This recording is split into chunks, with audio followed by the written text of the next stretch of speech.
കേരളത്തിൽ കഴിഞ്ഞ 2 മാസത്തിനിടയിൽ മാത്രം ഡിജിറ്റൽ അറസ്റ്റിലൂടെ തട്ടിയെടുത്തത് 4.54 കോടി രൂപയാണ്. അതായത് 4,54,00,000 രൂപ.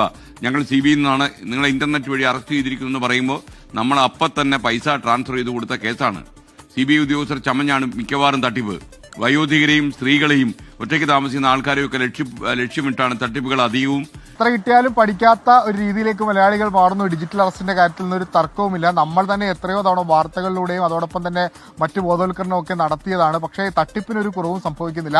പോലീസ് ആകത്തെ സൈബർ കൊള്ളക്കാരെ പിടികൂടുന്നതിന് വേണ്ടി ഓപ്പറേഷൻ സൈ പോലുള്ള ശക്തമായ നടപടികളുമൊക്കെ മുന്നോട്ട് പോകുമ്പോഴും ഇതൊന്നും തങ്ങളെ ബാധിക്കുന്നില്ല എന്ന രീതിയിലാണ് സൈബർ കൊള്ളക്കാരുള്ളത്. ഇന്നലെ മാത്രം സംസ്ഥാനത്ത് രജിസ്റ്റർ ചെയ്തത് 3 പ്രധാനപ്പെട്ട കേസുകളാണ് ഡിജിറ്റൽ അറസ്റ്റുമായി ബന്ധപ്പെട്ട്. 2 കൊച്ചിയിലാണ്. അതിലൊരു 15 ലക്ഷം രൂപയുടെ തട്ടിപ്പ്, മറ്റൊന്ന് 1,30,00,000 രൂപ, പിന്നൊന്ന് ഒരു 21 ലക്ഷം രൂപ തിരുവല്ലയിൽ. അങ്ങനെ 3 പ്രധാനപ്പെട്ട കേസുകൾ ഇന്നലെ രജിസ്റ്റർ ചെയ്തിരുന്നു. കഴിഞ്ഞ 2 മാസത്തിനിടെ മാത്രം 4,54,00,000 രൂപയാണ് ഡിജിറ്റൽ കൊള്ളക്കാർ ഈ ഡിജിറ്റൽ അറസ്റ്റ് എന്ന വ്യാജേന തട്ടിയെടുത്തുകൊണ്ട് പോയത്. അതിൽ 1,06,00,000 രൂപ പിടിച്ചെടുക്കാൻ